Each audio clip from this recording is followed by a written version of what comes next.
If you want your brake pads to go from this to this, then check this video out. Alright, in this video we're going to be changing the front brake pads and rotors on a 2012 BT-50. First you want to remove these two 13mm bolts holding on the brake caliper. I've already removed the other pads and they were extremely low.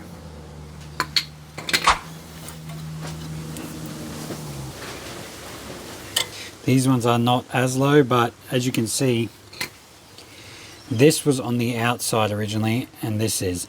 These two dowels have been crushed because this is supposed to go on the back, not on the front, which I'll show you when we reinstall.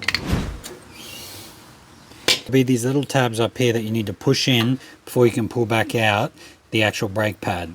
From there you need to compress these pistons back into the brake caliper. There are many ways you can do this. C-clamp, G-clamp, old pad, screwdriver, pliers, but we're going to be doing it this way. This is my own personal brand brake ratcheting tool, Southside Mobile Brake Services. If you want one, hit the link to buy it. Take the brake reservoir cap off and make sure it doesn't overflow before you do this. As simple as this, just compress the pistons back in, no mucking around. Right tool for the job. Like that, done. Put it in reverse. All sorted. If you want one, hit the link below. From there, give it a clean. Spray it down with some brake clean. From there, remove the two 18mm bolts holding the brake caliper mounting bracket on. Remove brake caliper mounting bracket. Now you have to clean this really well so then we get the best life out of our brake pads. I'll start here. Remove this clip and you'll see all the brake dust come off underneath. From there, put it on the side. Remove this slide pin. You have to clean this. Do not forget to do this. This is very important. Some grease will be provided with your brake pads, so throw some of that on. Put it back in. As long as it feels nice and smooth and moves, you're good to go. Do the other side too.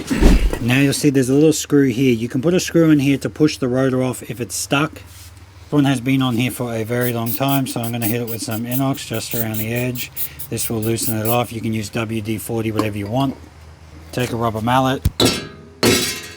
1, 2 hits. Here it comes. Now another important part that you really want to do, give the hub a clean. Because if you don't, the rotor will not sit properly and you may get shaking through the steering wheel.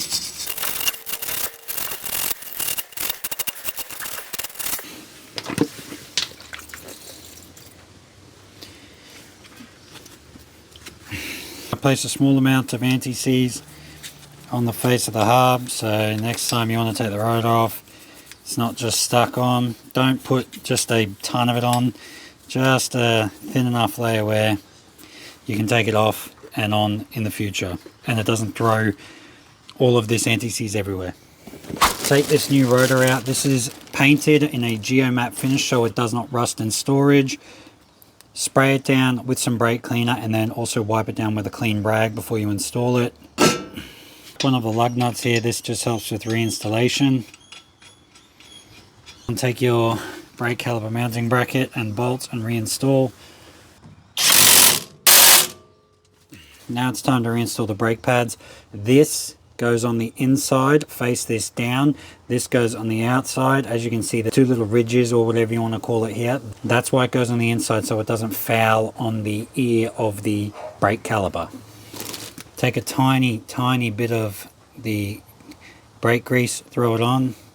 Just a small film. And also on the back of the pad. This prevents sticking and uneven brake pad wear. Then reinstall.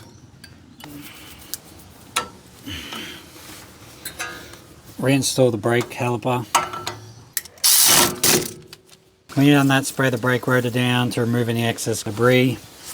Wipe it all down. From there you can remove your lug nut. Chuck the wheel back on. Pump the brake pedal. And make sure none of these clips foul and touch the brake rotor because they'll make a horrible squeaking sound.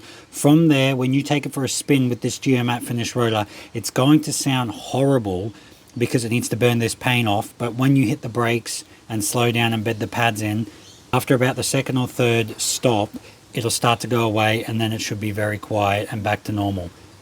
If you have any questions, leave them down in the comments. If you want to buy that brake tool, go check the description area and hit the link to my store. And if you'd like this done to your vehicle, Gold Coast, Brisbane, Ipswich area, hit this page up. Let me know you came from YouTube, extra brownie points, and we'll look after you. Thank you so much, guys, and I'll see you in the next one. Peace.